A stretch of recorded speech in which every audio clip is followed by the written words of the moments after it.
नमस्सर्वेभ्यः। लघुसिद्धान्तकौमुद्याः अस्मिन् वर्गे सर्वेषां स्वागतम्।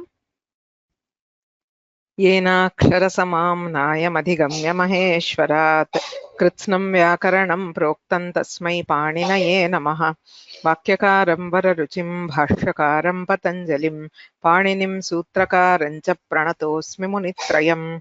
नत्वा सरस्वतीं देवीं शुद्धां गुण्यां करोम्यहं पाणिनीयप्रवेशाय लघुसिद्धान्तकौमुदीम्। लघुसिद्धान्तकौमुद्याः तृतीयाध्याये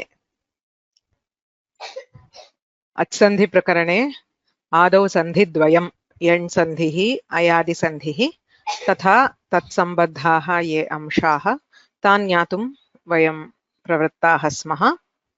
आदौ प्रथमखण्डे सन्धिषु पारिभाषिकपदानि सन्धिः संहिता सन्धिकार्यं पुनः सन्धिकार्ये आदेशः आगमः लोपः इत्येतेषाम् अंशानां विषये ज्ञातवन्तः। द्वितीयखण्डे सूत्रेषु विभक्तीनाम् अर्थः प्रमुखः अर्थः यथा षष्ठीविभक्त्या स्थानी बोध्यते, सप्तमीविभक्त्या परनिमित्तं स्थानिनः साक्षात् अनन्तरं यत् निमित्तं तद्बोध्यते, पञ्चमीविभक्त्या पूर्वनिमित्तं स्थानिनः साक्षात् अव्यवहितपूर्वं यत् निमित्तं तद्बोध्यते, प्रथमा विभक्तिः कार्यं बोधयति।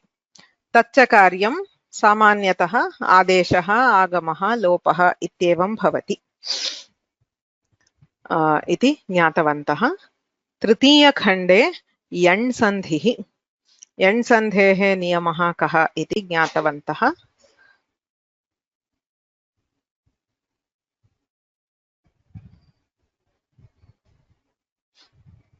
अद्य अहं सूत्रपाठं त्यजामि, कृपया गृहे सर्वे कुर्वन्तु। अद्य समयः अतीतः इत्यतः अग्रे गच्छामः। But please remember, by the time we reach the end of Sandhi Prakarana, knowing these sutras makes a huge difference. बहु उपयोगाय भवति, अतः प्रतिदिनं सूत्रपारायणं कुर्वन्तु।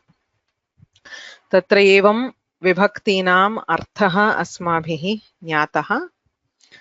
ततश्च इको एणचि इति सूत्रं दृष्टं, येन यण् सन्धिः विधीयते। इकः यण् अचि, इकः इति षष्ठी, इकः स्थाने, प्रथमा अस्ति यण्, यण् आदेशः भवति कदा अचि परे इति सूत्रस्य अर्थः। यदा इक्वर्णः अस्ति तस्माद् अव्यवहितपरः अज्वर्णः अस्ति तदा इक्वर्णस्य स्थाने यण् इत्ययम् आदेशः भवति इत्यर्थः। तत्र बहुभिः अत्र प्रश्नः पृष्टः।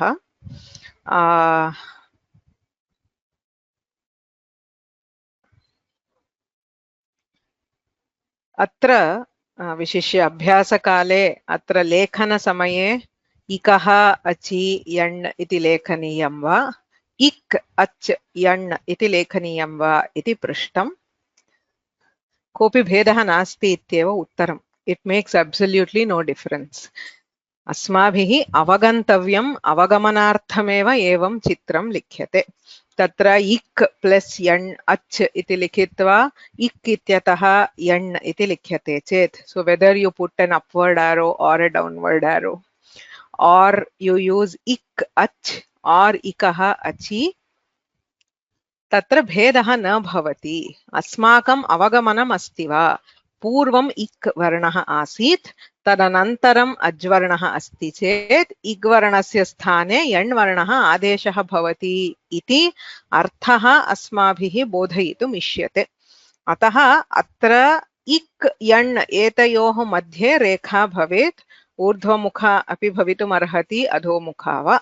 अत्र अचि इत्यत्र न स्थापनीयम् इत्यत्र एव तात्पर्यम्। अपि च अत्र इक् अच् इत्यपि लेखितुं शक्यते, तत्र कोऽपि दोषः नास्ति।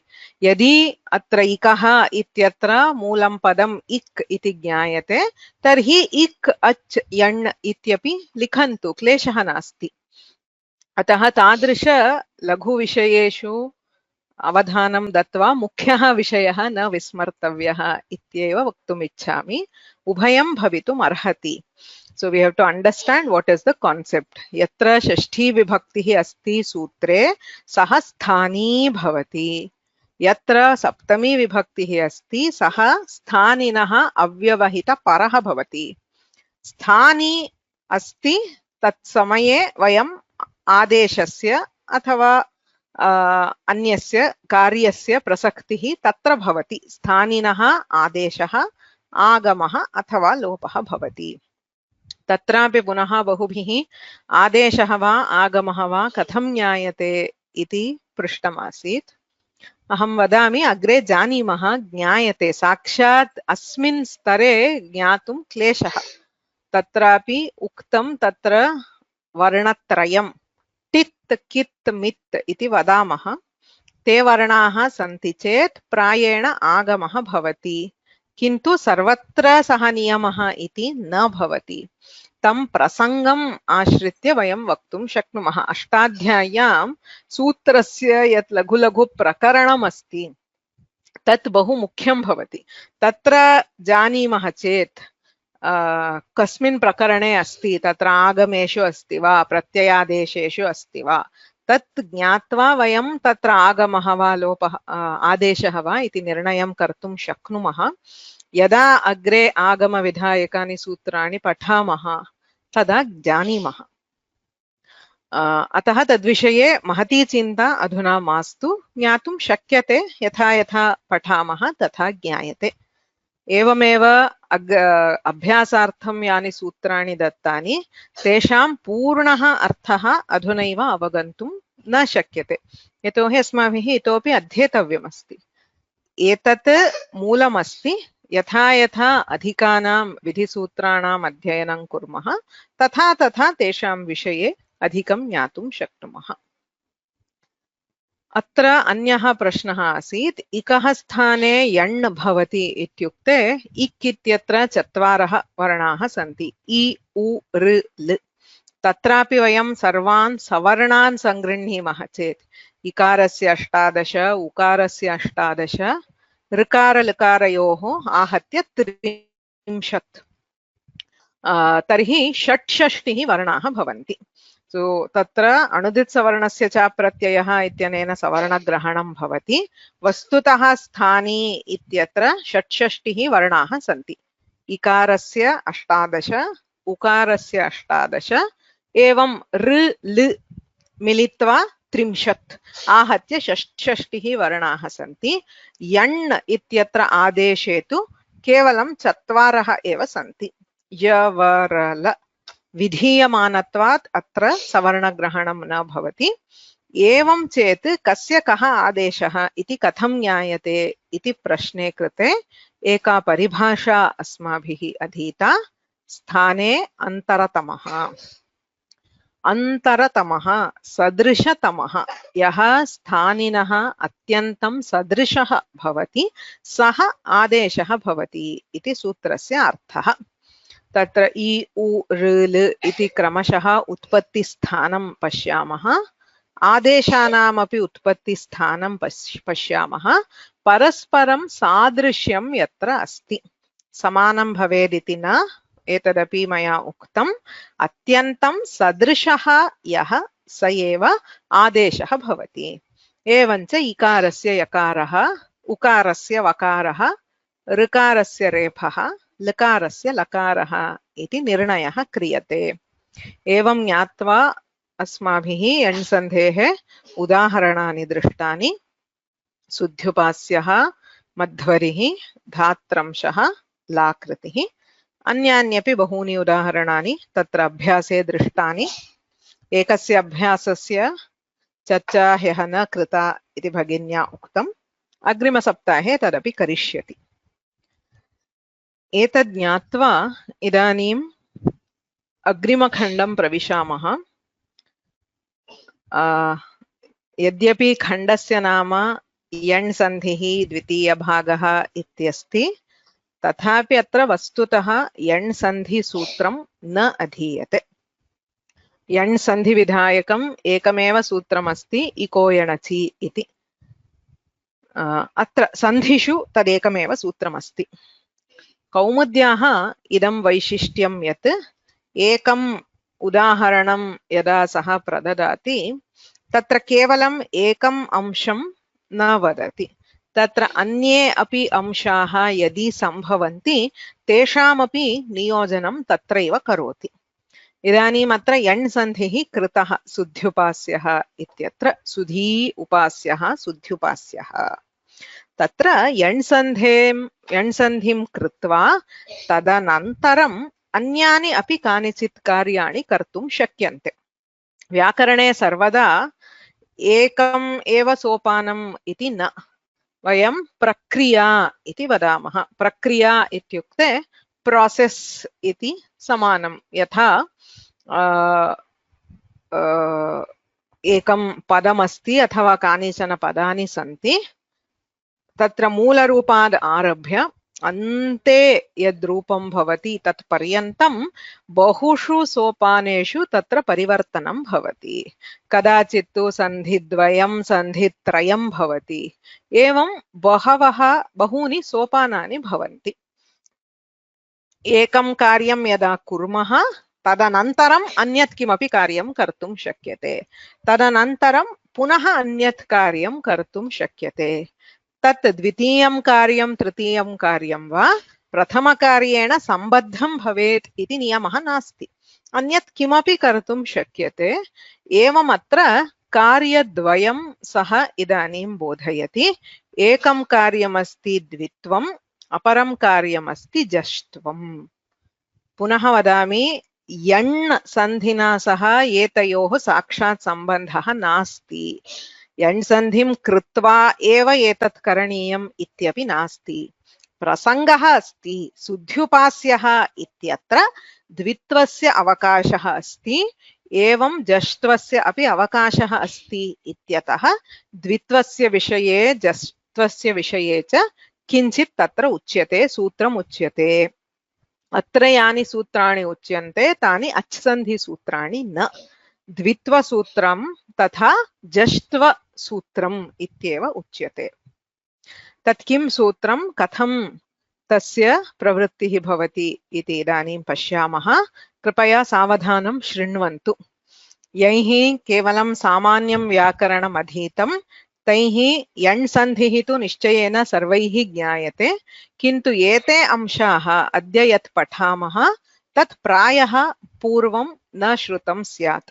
यदि पूर्वं पाणिनीयव्याकरणं विशिष्य सिद्धान्तकौमुदी वा लघुसिद्धान्तकौमुदी वा अधीता तर्हि एते अंशाः ज्ञाताः भवन्ति, नो चेत् इदं नूतनमेव भवति। चिन्ता मास्तु, द्वित्रवारं शृण्वन्ति चेत् तत्र स्पष्टता प्राप्यते।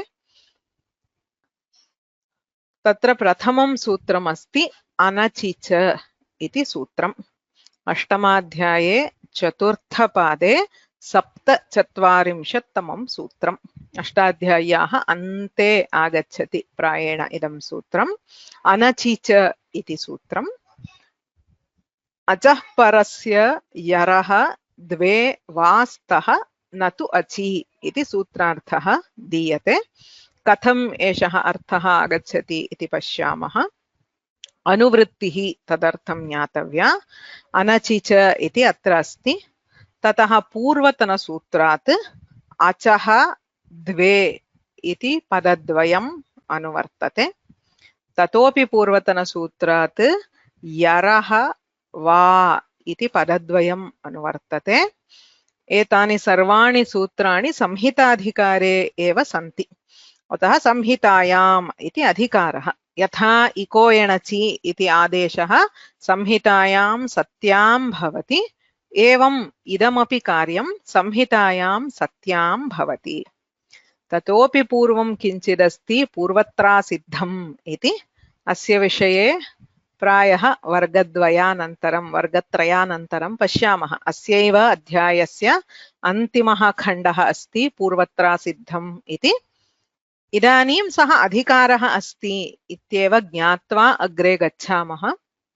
तस्य अधिकारस्य विशेषज्ञानम् अत्र नापेक्ष्यते। अनचिच इति इदानीं सूत्रम्। यरः वा अचः द्वे संहितायाम् इति सर्वमपि तत्र सूत्रे योजनीयमस्ति। विधिसूत्रम् इदं द्वित्वं बोधयति। कथं सूत्रस्य अर्थः अवगन्तव्यः? प्रथमं सोपानमस्ति पदविभागः। पदद्वयमेव अस्ति। अनचि इति एकं पदं, च इति अपरं पदम्। अनुवृत्तानि पदानि यरः इति वा अचः द्वे। पदद्वयं 45 सूत्रात्, पदद्वयं 46 सूत्रात् अनुवर्तते। अधिकारद्वयम् अस्ति अत्र पूर्वत्रासिद्धं संहितायाम् इति। पूर्वत्रासिद्धम् इति विस्मृत्य सम्पूर्णसूत्रं पश्यामः चेत् अचः यरः अनचि द्वे वा संहितायाम् इति अर्थः भवति। चकारः अपि अस्ति, तस्य विशिष्य अर्थः अत्र नास्ति, अतः अत्र न योजितमस्ति। अचः यरः अनचि द्वे वा संहितायाम्। अचः इत्यत्र अच् शब्दात् पञ्चमी विभक्तिः। षष्ठी वा पञ्चमी वा मया पुनः पुनः उच्यते, व्याख्यानं दृष्ट्वा एव ज्ञातुं शक्यते, अन्यथा न शक्यते। अचः इति अत्र पञ्चमी विभक्तिः, यरः इति षष्ठी विभक्तिः, यर् इत्यस्य षष्ठी विभक्तिः, अनचि इति सप्तमी विभक्तिः, अनच् इति शब्दः, न अच् अनच्, तस्मिन्, अनच् इत्यस्य सप्तमी विभक्तिः, द्वे इति प्रथमा विभक्तिः, द्वि शब्दस्य प्रथमा विभक्तौ द्विवचने, द्विशब्दः नित्यं द्विवचनान्तः एव, तस्य द्वे पुल्लिङ्गे द्वौ इति भवति, स्त्रीलिङ्गे नपुंसकलिङ्गे द्वे, अतः अत्र सामान्येन नपुंसकलिङ्गे द्वे। द्वे इति प्रथमा विभक्तिः, वा इति अव्ययं, संहितायाम् इति अधिकारः सप्तमी विभक्तौ अस्ति। सो पञ्चमी षष्ठी सप्तमी प्रथमा चतस्रः अपि विभक्तयः अत्र उपयुक्ताः सन्ति। अर्थम् इदानीं वयं प्रायः वक्तुं शक्नुमः। So with this you should be able to give the formula. That was the intention of the exercise. तावत् क्रियते चेत् अलम्, अग्रे ज्ञातव्यं नास्ति, इदानीं तु विभक्तिं दृष्ट्वा तत्र कुत्र किं भवेत् इति वक्तव्यम्। किं भवति? प्रथमं किं ज्ञातव्यं? स्थानी। स्थानी अस्ति यर्, अतः यर् इत्यस्ति। यरः पूर्वं किमस्ति, परं किमस्ति? परं किं भवति? सप्तमी विभक्तिः अनच् भवति, अतः यर् अनच्। पूर्वं किं भवति? पञ्चमी विभक्तिः अच्। एवम् अस्ति चेत् कश्चित् अज्वर्णः, अच्वर्णात् अनन्तरं यर्वर्णः, तदनन्तरम् अनच्, नाट् अन् अच्, अच् भिन्नः वर्णः अस्ति चेत् यरः स्थाने द्वे भवतः। सो द्वित्वं भवति। द्वित्वं द्वे इति सर्वं समानं, द्वे भवतः इति सूत्रस्य अर्थः। एतदेव पश्यामः। सो यरः स्थाने द्वे भवतः वा इत्यस्ति। वा शब्दः व्याकरणे बहुत्र उपयुज्यते, ऑप्शनल इत्यर्थः, इत्युक्ते विकल्पेन। अस्माकम् इच्छा अस्ति चेत् द्वित्वं कुर्मः, नास्ति चेत् करणीयं नास्ति। एवं च नित्यसूत्रं वैकल्पिकसूत्रम् इति सूत्रं द्विविधं भवति। संहिता अस्ति चेत् इको एणचि इत्यनेन यण् सन्धिः नित्यं करणीयः, इट् इस् नाट् एन् आप्शन्। संहिता विकल्पेन भवति, तद् भिन्नम्, एतद् अवगच्छन्तु, बहु मुख्यं भवति। संहिता नित्यं भवति विकल्पेन भवति इति भिन्नम्।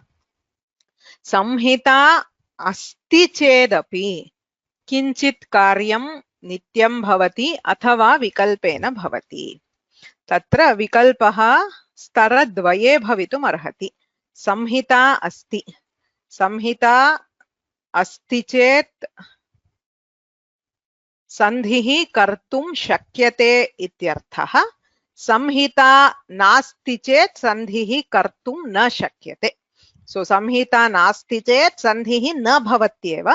संहिता अस्ति चेत् संधिः कर्तुं शक्यते, किन्तु सः संधिः अपि द्वेधा भवति।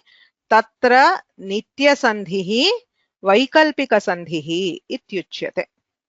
नित्यसन्धिः इत्युक्ते संहिता अस्ति चेत् संधिः निश्चयेन भवति, तत्र रूपद्वयं नास्ति। विकल्पसन्धिः इत्युक्ते संहिता अस्ति चेदपि रूपद्वयं भवति. So the operation itself can be optional. Forget about the samhita. So we have decided that there is samhita and then we enter sandhis.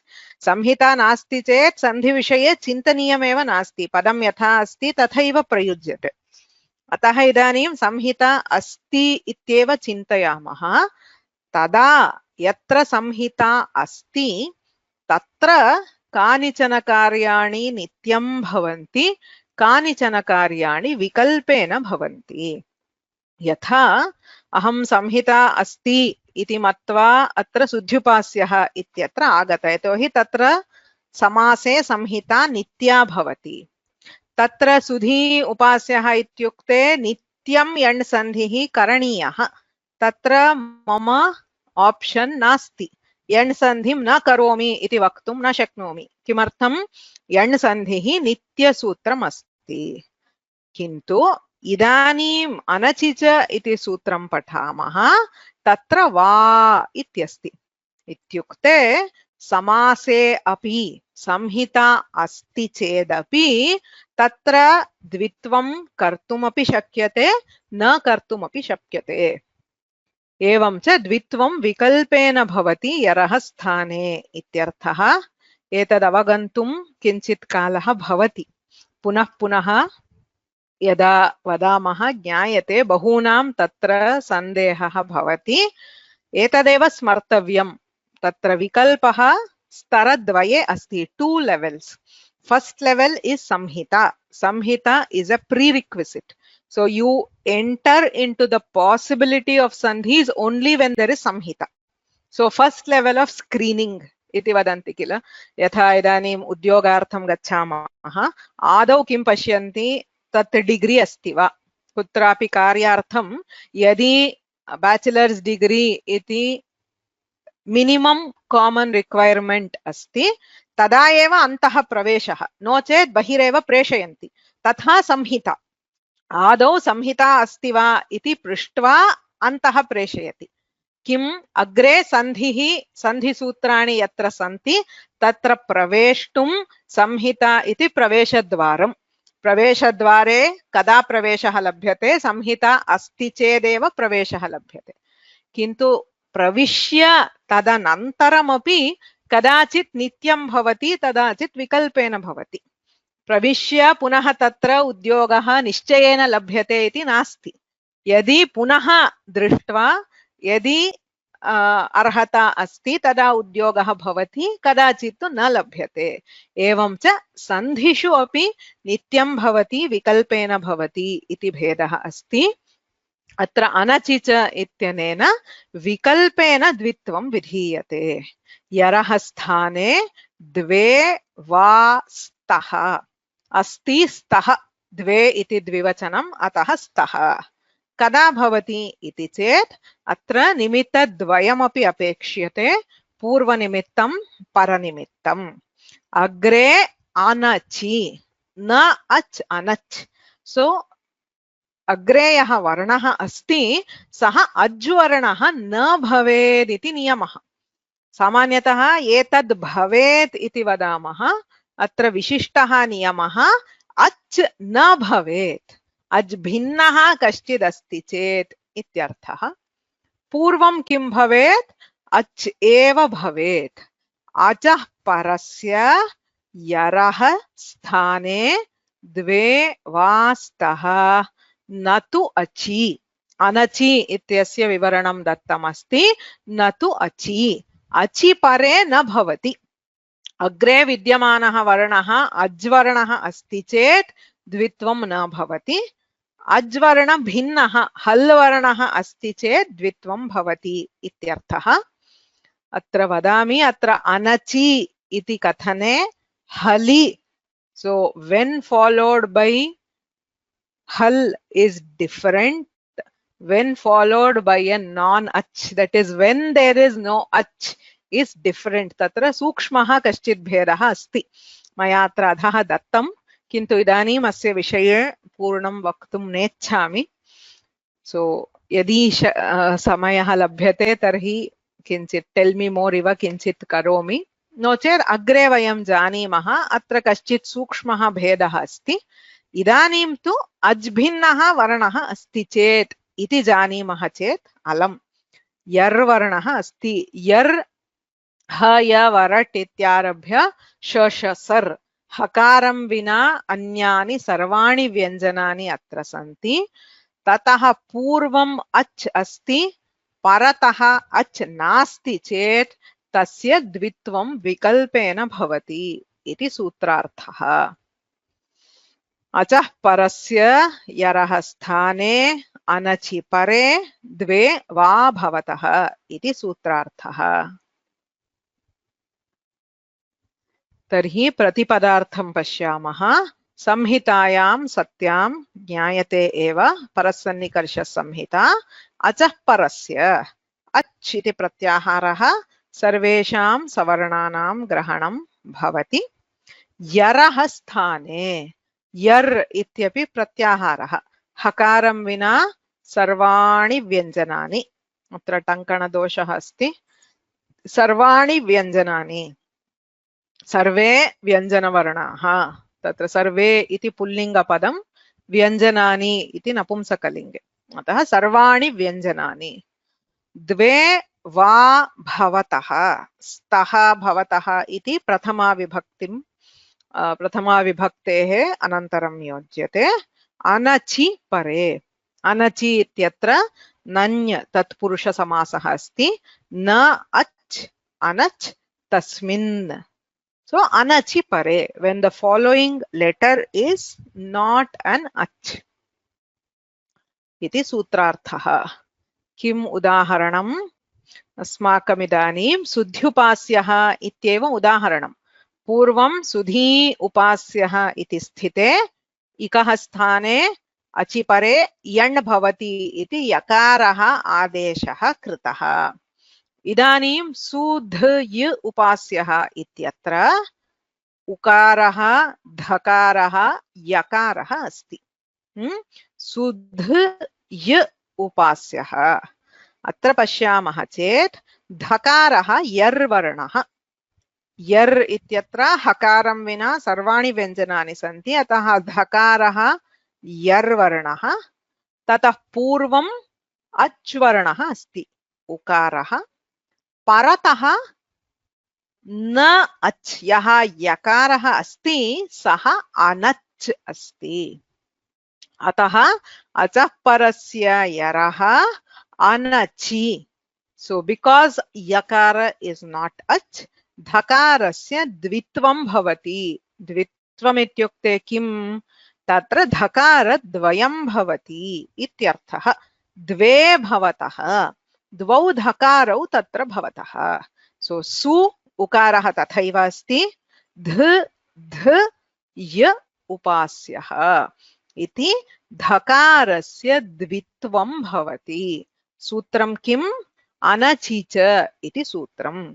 अचः परस्य यरः द्वे वा स्तः न तु अचि। एवञ्च धकारस्य स्थाने धकारद्वयम् आदेशः भवति। So we are now have a form su ध ध य उपास्यः. केऽपि सन्देहाः?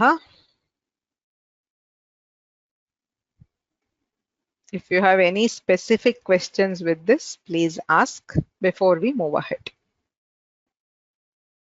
स्पष्टमस्ति? प्रथमः वर्गः यत्र अथवा अत्र प्रश्नाः सन्ति वा? ओके, अत्र सन्ति, मया न दृष्टम्.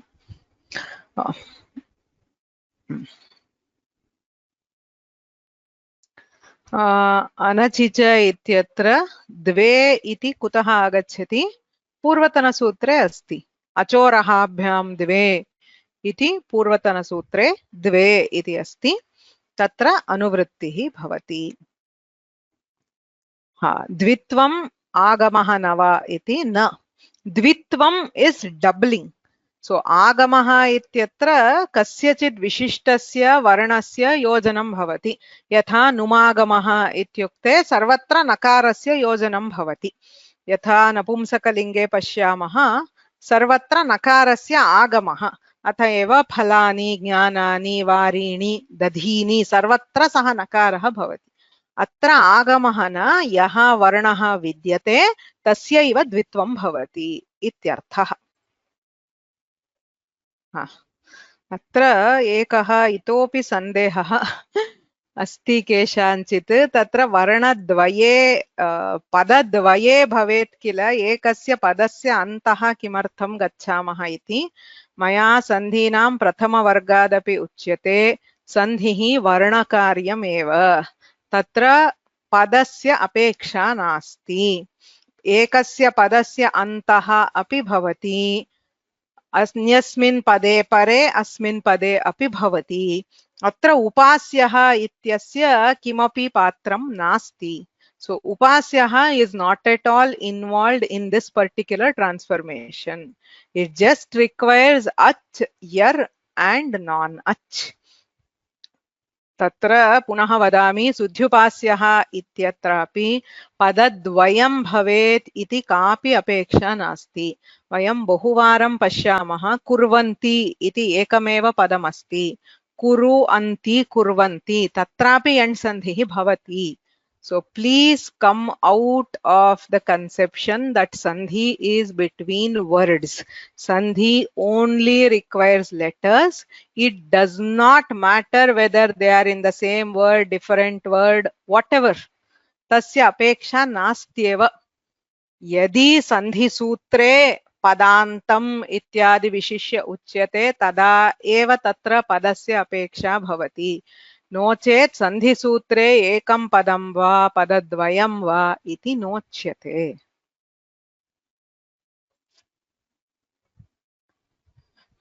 अत्र अन्तिमं रूपं किं भवति पश्यामः. इतोपि अन्तिमरूपं न प्राप्तवन्तः.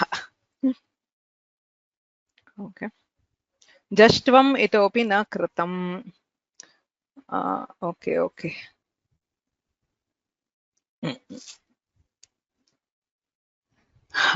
इतोपि अग्रे गन्तव्यमस्ति. मध्ये किञ्चित् स्थगितम्. एतावता अवगतं चेत् सम्यक्. तत्र इतोपि प्रश्नाः सन्ति. तत्र केचन बहूनां प्रश्नानाम् अग्रे उत्तरं लभ्यते. एतत् समाप्य अनन्तरम् उत्तरं ददामि. एतावत् अवगतं चेत् सम्यक्. अत्र धकारस्य द्वित्वं क्रियते. आगमः न, it is not a dhakara agama. So agama means you are giving a specific addition to multiple things. Okay, as I said, yatha dhatushu adagamaha ityukte akaraha. Sarvesham dhatunam adau tatra akaraha kadachit akaraha yojyate. Atra tatha na. So the emphasis is not on what is the letter.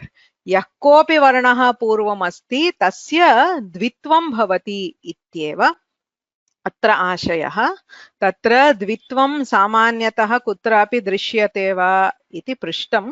उत्तमः प्रश्नः. अष्टाध्याय्यां बहुत्र द्वित्वविधायकानि सूत्राणि सन्ति. सामान्यप्रयोगे एकम् उदाहरणं दर्शयामि. तत्र अनेन सूत्रेण द्वित्वं न, किन्तु कार्तिकः इति लेखनसमये तत्र तकारद्वयं लिख्यते.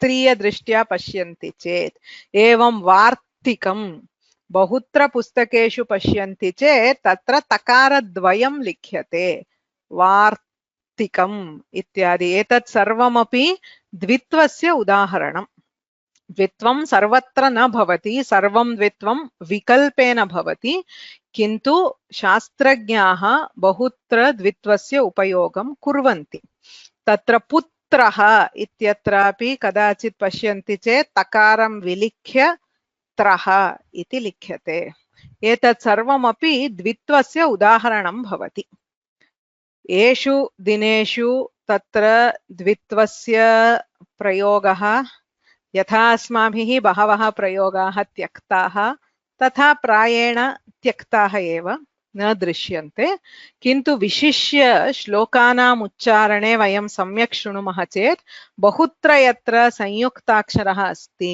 तत्र साग्रहं sorry you're not able to hear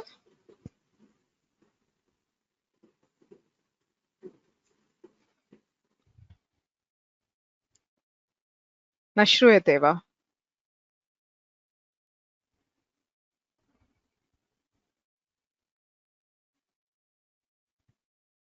अस्तु अस्तु if anybody cannot hear please log in again that should usually solve the problem for both audio and video okay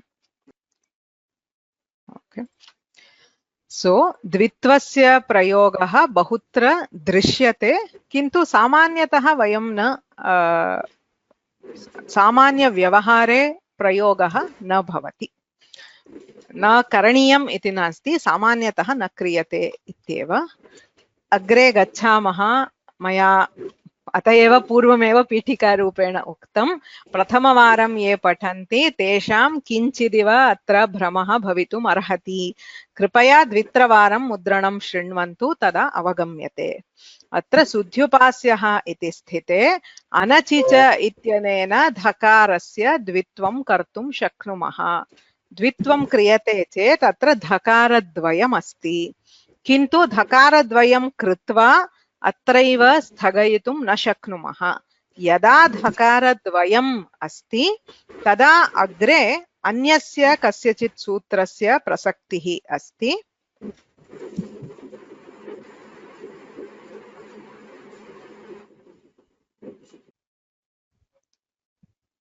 झलां झष् झषि इति सूत्रमस्ति झलां झष् झषि इति स्पष्टम् इति लघुसिद्धान्तकौमुद्याः अर्थः सः अर्थमपि न ददाति यतोहि बहु स्पष्टं किं स्पष्टं झलाम् इति षष्ठी झष् इति प्रथमा झषि इति सप्तमी एतावत् पर्यन्तं यदि लघुकौमुदी अधीता तर्हि सूत्रस्य कः अर्थः झल् वर्णस्य स्थाने झष् वर्णे परे झष् आदेशः भवति इति बहु सरलं सूत्रम् अत्र वस्तुतः अनुवृत्तिः नास्ति केवलम् अधिकारः अस्ति संहितायाम् इति पूर्वत्र सिद्धम् इति विधिसूत्रं येन झष् इति आदेशः विधीयते झष् इति प्रथमा विभक्तौ अस्ति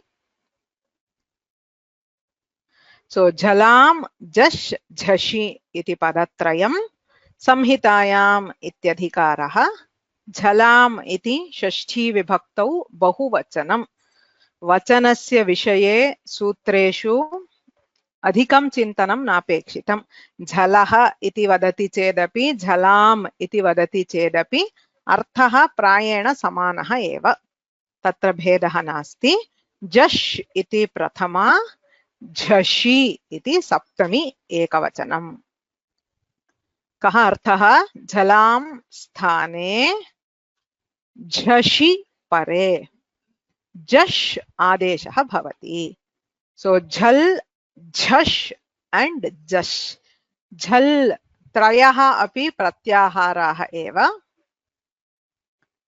झल् इत्यत्र प्रथम द्वितीय तृतीय चतुर्थाः first 4 letters of any varga and sh sh sah एते झल् वर्णाः झषि जश् आदेशः भवति जश् इत्युक्ते जबगडद वर्गस्य तृतीय वर्णः आदेशः भवति कदा भवति झषि परे अग्रे झष् वर्णः झभन्य घढधष् जबगडदश् वर्गस्य तृतीयः चतुर्थः वा वर्णः अस्ति चेत् आदौ वर्गस्य प्रथम द्वितीय तृतीय चतुर्थाः तदनन्तरं वर्गस्य तृतीयः चतुर्थः वा वर्णः अस्ति चेत् तत्र तृतीय वर्णः आदेशः भवति जष्ट्वम् इत्युक्ते जश् इति आदेशः This is not the common जष्ट्व सन्धि that we study जष्ट्वम् इति सामान्यतः वयं यत् पठामः तत् अत्र न एतत् किञ्चित् भिन्नं किन्तु एतदपि जष्ट्वमेव व्याकरणदृष्ट्या जष्ट्वे भेदः नास्ति जष्ट्वम् इत्युक्ते किं यत्र वर्गस्य तृतीयः वर्णः आदेशः भवति तत् जष्ट्वम् इत्युच्यते इदं जष्ट्वं कदा भवति वर्गस्य प्रथम द्वितीय तृतीय चतुर्थ वर्णाः ततः अग्रे जबगडद क्षम्यताम् अग्रे वर्ग तृतीय चतुर्थाः सन्ति चेत् वर्गस्य तृतीय वर्णः आदेशः भवति the third varna of the same varga will be the adesha किमर्थं स्थाने अन्तरतमः यः अत्यन्तं सदृशः सः आदेशः भवति अतः तस्यैव वर्गस्य तृतीय वर्णः आदेशः भवति उदाहरणं पश्यामः सु ध ध य उपास्यः पूर्वतनसोपानात् अग्रे गच्छामः पूर्वतनसोपाने किं कृतम् अनचि च इत्यनेन धकारस्य द्वित्वं कृतम् इदानीम् अत्र पश्यामः चेत् धकारद्वयम् अस्ति धकारः झल् वर्णः अपि झष् वर्णः अपि so dhakara is a part of both pratyaharas jhalam झषि परे जश् भवति इत्यनेन प्रथम धकारस्य स्थाने तस्यैव वर्गस्य तृतीयः वर्णः दकारः आदेशः भवति झलां जश् झषि इति सूत्रार्थः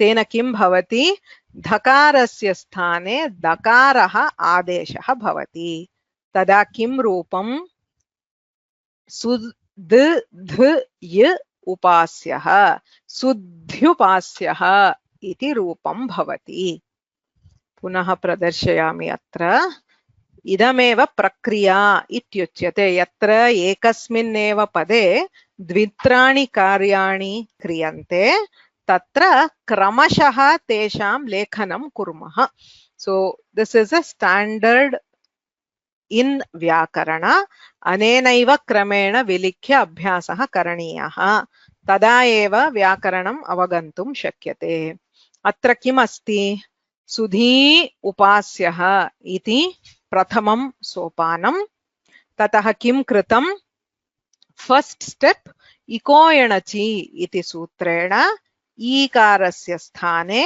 यकारादेशः कृतः सु ध य उपास्यः तदनन्तरं किं कृतम् अनचि च इति सूत्रेण अस्य धकारस्य द्वित्वं कृतं सु ध ध य उपास्यः अनचि च इत्यनेन धकारस्य द्वित्वं कृतम् अग्रिमसोपाने किं कृतं झलां जश् झषि इति सूत्रेण प्रथम धकारस्य जष्ट्वं कृतं जष्ट्वे कृते दकारः so what is the final form सुद्ध्युपास्यः दकारः धकारः यकारः एवं त्रयः वर्णाः सन्ति so if we write them together एवं लिख्यते द ध and yaha.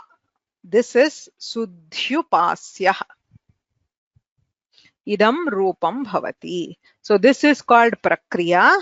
Prakriyayam kim pradarsyate? Sopanani. Idanim Sudhi Upasyah iti arabhya Sudhyupasyah iti praptum त्रीणि सोपानानि सन्ति. प्रति सोपानं किं लिख्यते?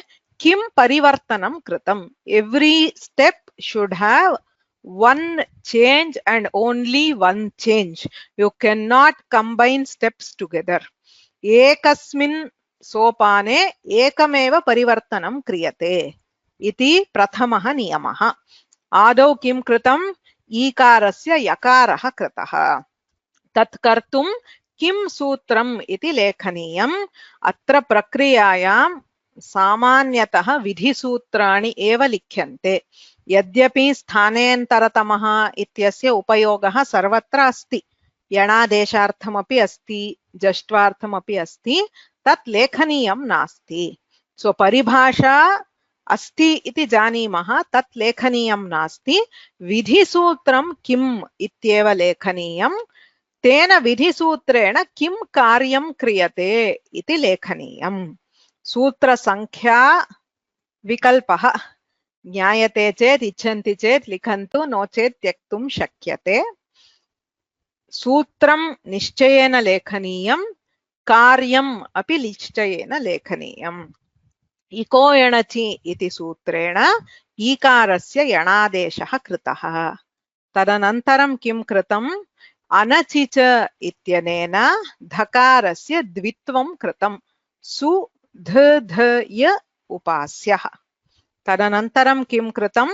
झलां झष् झषि इत्यनेन धकारस्य जष्ट्वे कृते दकारः कृतः. सु द ध य उपास्यः. एतदेव रूपं मिलित्वा लिखामि चेत् सुध्युपास्यः इति भवति. यदा उच्चारणं क्रियते सुध्युपास्यः इति सुध्युपास्यः. So that stress is actually felt most of the times when you are pronouncing sanyuktaksharas.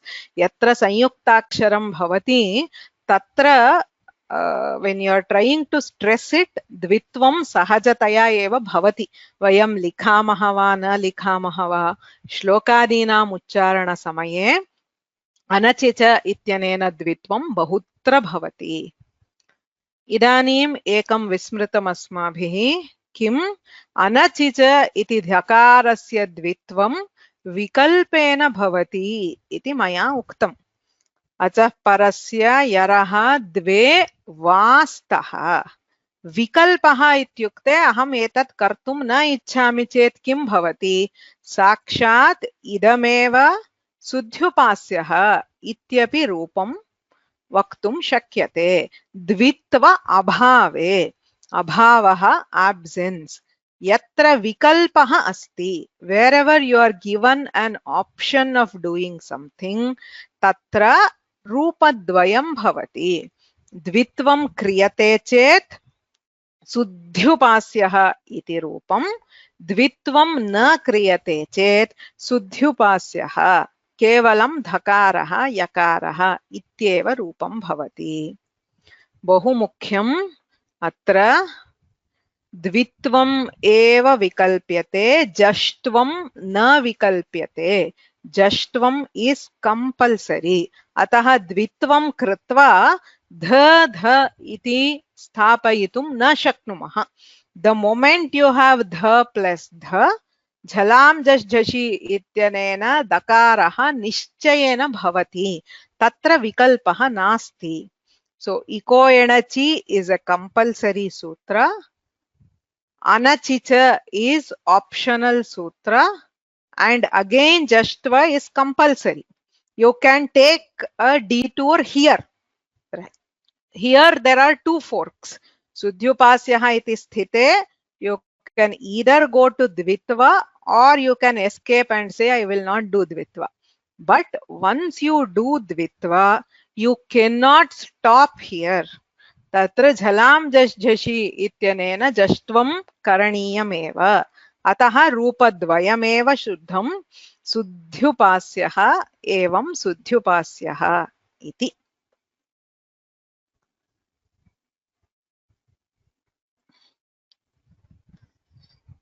अत्र अहं स्थगयामि अद्यतनपाठं, पुनः शुक्रवासरे वक्ष्यामि। यदि क्लेशः इति भाति चिन्ता मास्तु, पुनः गत्वा कृपया इमं पाठं पुनः शृण्वन्तु, द्विवारं वा त्रिवारं वा शृण्वन्तु, तदा अवगमनं भवति। प्रश्नानाम् उत्तरमपि अहं दास्यामि। अत्र केचन प्रश्नाः सन्ति।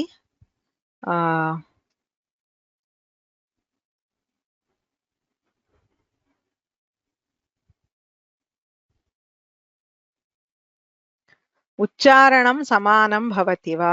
समानं न भवति। सुध्युपास्यः सुध्युपास्यः, तत्र दकारः धकारः अस्ति चेत् उच्चारणे भेदः भवत्येव। बहुत्र वैदिकम् उच्चारणं शृण्वन्ति चेत् तत्र द्वित्वसहितं रूपं श्रूयते। अतः सत्यं सुधी प्लस् उपास्यः इत्यस्य इदानीं रूपद्वयमपि शुद्धम् उत्तरम्। सुध्युपास्यः सुध्युपास्यः इति। इदं क्लिष्टम् इति येषां भासते, वस्तुतः सिद्धान्तकौमुदीं गच्छामः चेत् तत्र 4 रूपाणि दीयन्ते, इतोपि रूपद्वयं भवति। अतः लघुसिद्धान्तकौमुद्या वयं रक्षिताः इत्येव चिन्तयामः। पुनः द्वित्वस्य विकल्पः, द्वित्वं वस्तुतः बहुत्र भवति। यथा अत्र उपास्यः इत्यस्ति, तत्रापि वस्तुतः सकारस्य द्वित्वं कर्तुं शक्यते। किमस्ति तत्र? उपास्यः इत्यस्ति। अत्र किमस्ति? आकारः अच् अस्ति, सकारः यर् अस्ति, अग्रे यकारः अनच् अस्ति। अतः परस्य यरः द्वे वास्तः न तु अचि, अतः उपास्यः इत्यपि कर्तुं शक्यते। ओके, अत्र नोच्यते। किमर्थम् इति चेत् अत्र सन्धेः न कश्चित् भेदः अस्ति. So this has nothing to do with whether we have sudhi or not, whereas this anachicha will not happen here. किमर्थं? सुधी इत्यत्र किमस्ति? उकारः अस्ति, धकारः अस्ति, ईकारः अस्ति। ईकारः अस्ति चेत् द्वित्वं न भवति। किमर्थं? ईकारः अच् वर्णः अस्ति। यदा यण् सन्धिं कुर्मः तदा एव अचः स्थाने यकारः अनच् भवति। अतः तदनन्तरमेव अत्र द्वित्वस्य प्रसङ्गः। तदर्थमेव भट्टोजी दीक्षिताः अत्र प्रदर्शयन्ति। उपास्यः इत्यत्र तु सर्वदा द्वित्वं भवितुम् अर्हति, तस्य विषयः अत्र नोच्यते। अनचि च वस्तुतः बहुत्र यत्र यत्र संयुक्ताक्षरम् अस्ति, प्रायेण तत्र सर्वत्रापि अनचि च इति भवितुम् अर्हति, न प्रदर्श्यते सामान्यतः, तावदेव। ओके, हा अत्र इदानीं प्रश्नद्वयम्। एकम्, अत्र पुनः द्वित्वं कर्तुं शक्यते वा इति प्रश्नः।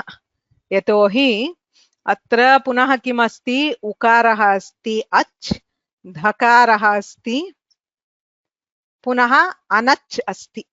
So can I go on repeating dvitva again and again and again? It will be a infinite series. Okay, tat nasti. अस्माकं एका परिभाषा अस्ति, सकृ लक्ष्ये लक्षणं सकृदेव प्रवर्तते। द्वित्वं विशिष्य एकस्य वर्णस्य द्वित्वम् एकवारम् एव कर्तुं शक्यते, पुनः पुनः तस्यैव वर्णस्य तेनैव सूत्रेण द्वित्वं कर्तुं न शक्यते। सो सः नियमः तदेव, दट् इन्फिनिट् लूप् इत्यस्य निवारणार्थं व्याकरणे कृतः अस्ति। पुनः पुनः द्वित्वं पुनः अनचि च इति कर्तुं न शक्यते, एकवारमेव कर्तुं शक्यते इति एकः अंशः।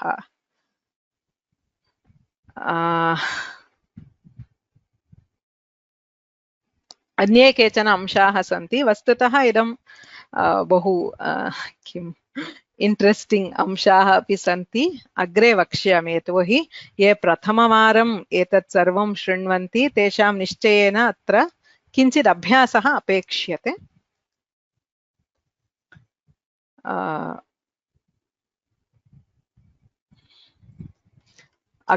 अग्रिमवर्गे अहं पुनरेकवारम् उक्त्वा अग्रे गच्छामि ततः पूर्वम् अन्यदेकम् उदाहरणं पश्यामः खलु एहि इत्यस्ति खलु एहि इति पदद्वयम् अत्र किं भवति इति पश्यामः अत्र इको एणचि अत्र उकारः अस्ति अग्रे अच् वर्णः अस्ति अचिपरे उकारस्य वकारादेशः भवति इको एणचि इत्यनेन ख ल व एहि इदानीं किमस्ति अत्रापि अच् अस्ति अचः परस्य यरः लकारः अनचिपरे सो यत्र यत्र वयम् इको एणचि इति सूत्रेण यणादेशं कुर्मः प्रायः सर्वत्रापि अनचिच इत्यस्य सम्भवः अस्ति किमर्थं पूर्वं यः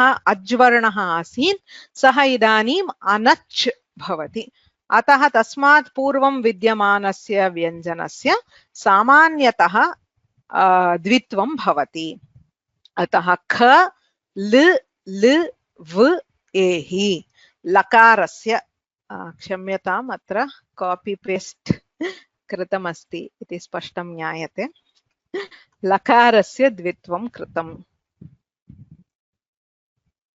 अनचिच इत्यनेन लकारस्य द्वित्वं तदनन्तरं झलां जश् झषि इत्यस्य प्रसक्तिः अत्र नास्ति यत्र यत्र अनचिच इति भवति तत्र सर्वत्र झलां जश् झषि इति न भवति भवेदिति नास्ति यतोहि अत्र झष् वर्णः नास्ति झल् अपि नास्ति झष् अपि नास्ति लकारः झल् वर्णः अपि न झष् वर्णः अपि न अतः अत्र झलां जश् झषि इत्यस्य प्रसक्तिः नास्ति so you cannot close your eyes and do 3 steps okay कुत्र प्रसक्तिः अस्ति कुत्र नास्ति इति द्रष्टव्यम् अत्र सोपानद्वयमेव भवति यण् सन्धिः तदनन्तरं द्वित्वं खल्वेहि इति एकं रूपम् द्वित्वं विकल्पेन भवति यत्र द्वित्वं नास्ति तत्र खल्वेहि इति एकः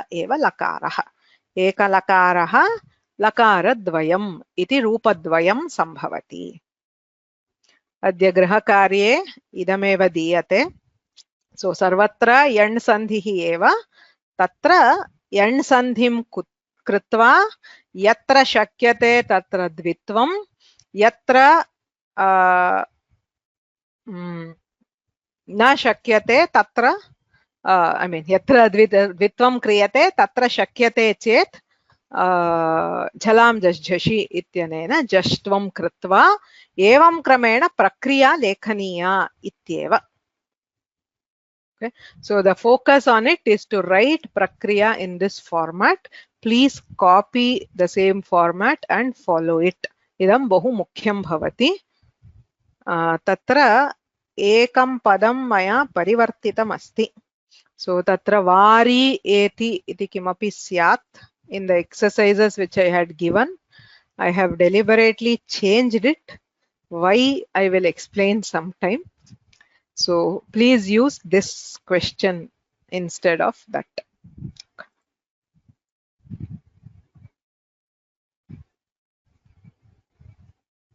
okay अनन्तरं द्वितीयः अभ्यासः अस्ति तत्र सन्धि विभजनम् अत्र केवलं सन्धि विभागः एव विशिष्य यण् सन्धेः अन्ये सन्धयः भवेयुः तद् ज्ञायते चेत् विभजनं कुर्वन्तु सूत्रं तु यण् सन्धि सूत्रमेव ओके सो यत्र यण् सन्धिः अस्ति तत्र विभज्य सूत्रं लिखन्तु इति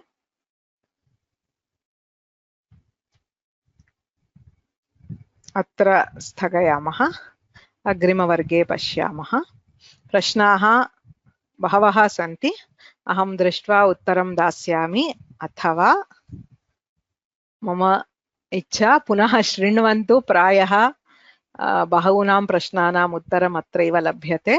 न लभ्यते चेत् पुनः अग्रिमवर्गे अपि वक्ष्यामि। येनाक्षरसमाम्नायमधिगम्य महेश्वरात् कृत्स्नं व्याकरणं प्रोक्तं तस्मै पाणिनये नमः। वाक्यकारं वररुचिं भाष्यकारं पतञ्जलिं पाणिनिं सूत्रकारं च प्रणतोऽस्मि मुनित्रयं। नत्वा सरस्वतीं देवीं शुद्धां गुण्यां करोम्यहं पाणिनीयप्रवेशाय लघुसिद्धान्तकौमुदीम्।